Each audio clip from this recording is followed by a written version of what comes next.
Chaque année, 1,5 million de personnes viennent au Stade de France assister à des manifestations sportives, des concerts et des grands spectacles. Cette imposante structure a une originalité, elle est modulable. C'est le seul stade en France à pouvoir se transformer en stade olympique. Pour cela, on recule la tribune basse d'une quinzaine de mètres. On passe de 80 000 à 70 000 places. Bien sûr, on perd 10 000 places, mais on gagne une piste d'athlétisme. C'est une opération complexe et lourde, parfaitement maîtrisée par l'entreprise Ponticelli.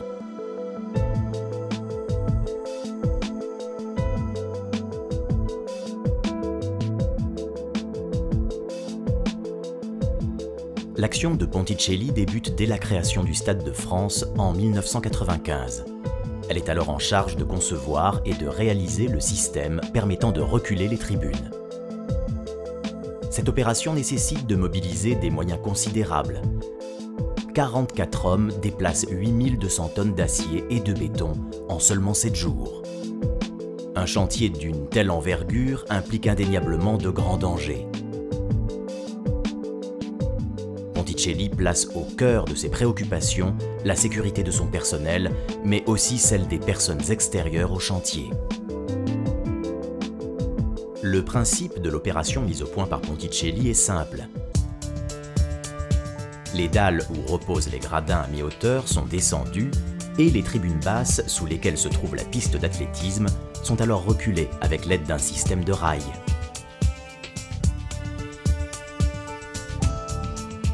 Le travail se déroule en 4 étapes.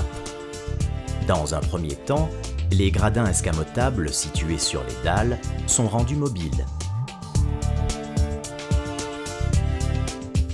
On les positionne à l'aide d'engins de manutention de manière à pouvoir les glisser sous les tribunes. L'utilisation de tripodes spécialement conçus par Ponticelli permet de réaliser cette opération rapidement et en toute sécurité.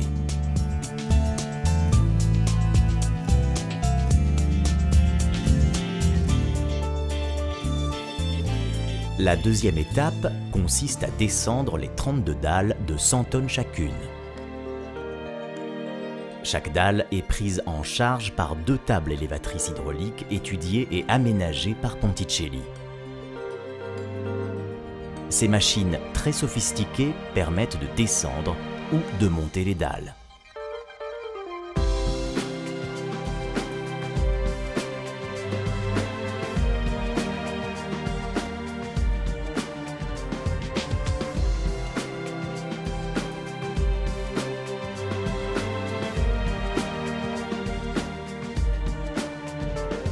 Au même moment, les équipes de Ponticelli mettent en place un système capable de déplacer les 32 tribunes de 500 tonnes chacune.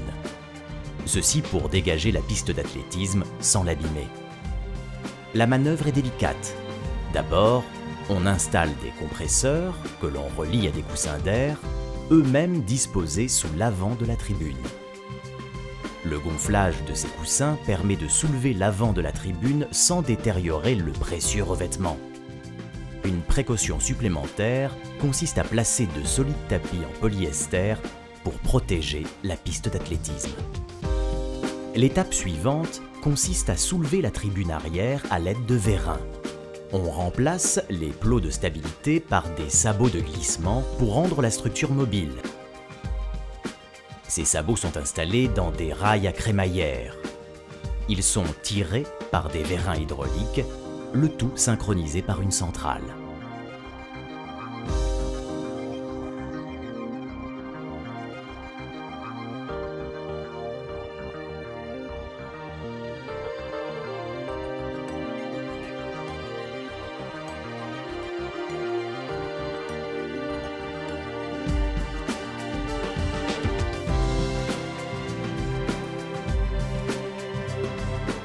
Cette opération nécessite beaucoup de précautions et une très grande précision. Le moindre centimètre a une importance cruciale. La piste apparaît. Un autre stade est né. Place aux sportifs et aux 70 000 spectateurs venus assister à leurs exploits. Ce chantier repose sur un système qui paraît assez simple, mais c'est en réalité un réel défi technique. Il est rendu possible par des machines performantes et adaptées, mais surtout par un savoir-faire professionnel fondé sur des équipes compétentes. Pour les hommes de Ponticelli, coordination, précision et précaution sont les maîtres mots.